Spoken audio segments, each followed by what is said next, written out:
নারী ও শিশু নির্যাতন দমন ট্রাইব্যুনালে স্ত্রীকে পুড়িয়ে হত্যার একটি মামলা রায় হয়েছে।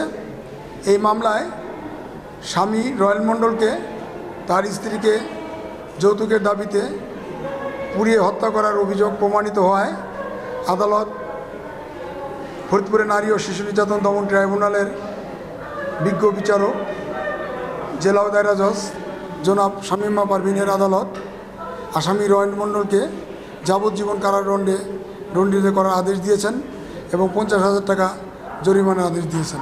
অনাদায়ে আরও 3 বছরের সশ্রম কারাদণ্ডের আদেশ দিয়েছেন।